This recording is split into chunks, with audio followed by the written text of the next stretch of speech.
आज मैं सुबह सुबह उठकर बिना मुंह धोए अपनी गड्डी लेके मुंगौली की सड़कें नापता फिर रहा था और ये पीछे बैठा डॉन जैसा आदमी और कोई नहीं बल्कि मेरी मौसी के लड़के हैं जिन्हें मैं स्टेशन छोड़ने के लिए आया था। और स्टेशन पहुंच के मैं देखता हूं कि अपने मुंगौली का स्टेशन बहुत ही खंडर हो चुका था, जो कि भूल भुलैया से भी डरावना था। और तभी अंदर पहुंचते ही मुझे वहां पे एटीएम मशीन दिख जाती है, जिसे लूटने के लिए मैं अपने शैतानी दिमाग में कुछ तूफानी तरकीबें लगा रहा था। लेकिन पब्लिक ज्यादा होने के कारण मैं वहाँ पे अपने मकसद को अंजाम नहीं दे सकता था, तो इसलिए अब मुझे निकलना था घर के लिए, क्योंकि वहाँ जाकर नई तरकीब लगाकर मुझे इस एटीएम मशीन को लूटना था। तभी मैं बाहर आकर देखता हूँ कि यहाँ पे अनेक 3 पहिया चालक जो कि एटीएम लूटते ही मुझे बाहर ही धर दबोचेंगे। और अपने बड़े भैया की जेब से 100 का नोट मारने के बाद मैं आ चुका था कुछ खाने के लिए। लेकिन तभी मैंने भैया से चटनी डालते समय बस ये पूछ लिया कि भैया क्या है ये, तो भैया का जवाब था चील का मुंह। और इतना सुनते ही मेरा ऑरा माइनस में चला गया था, तो मैं चुपचाप समोसा लेकर टेबल पे जा बैठा और उम्मीद कर रहा था इसे खाते ही जिस तरह इसमें से धुआं निकल रहा था मेरे पिछवाड़े से ना निकले। समोसा लपेटने के बाद अब मैं पहुंच जाता हूं प्रोफेसर लोटेलाल त्रिपाठी की लैब पे, जो कि हमारे यहाँ के बहुत ही उम्दा प्रोफेसर थे और मुझे इनसे कुछ पर्सनल में टेस्ट करवाने थे, जो कि इतने पर्सनल हैं कि मुझे खुद भी नहीं पता। और सारे टेस्ट करवा के मैं अपनी गड्डी लेके निकल आया था घर के लिए। और मैंने कुछ कमाई करने की सोचते हुए अपनी कुछ सर्विसेज शुरू कर दी, जिसका नाम था चटपटा चटा भोजन प्रिय सर्विसेज, जिसमें मैं और गोटी बाबा सहित 6 अन्य सदस्य भी हैं।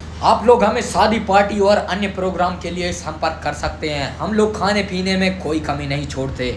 तो अब मैं वापस घर आकर फिर से तैयार हो जाता हूँ मुंगौली जाने के लिए, क्योंकि मैं एटीएम लूटने के लिए एक बहुत ही उम्दा तरकीब लगा चुका था। और मैं अपने कटप्पा मामा के कबाड़ खाने पर सवार होकर हाईवे पहुंच चुका था, जहाँ पे मैं शेयरिंग ऑटो को ऑटो पायलट पे डाल के निकल चुका था मुंगौली के लिए। वहाँ पे मैं फिर से एटीएम पहुंचा तो पता चला कि उसमें से तो सिर्फ टिकट निकल रहे थे, क्योंकि वो एटीएम नहीं एटीवीएम मशीन थी।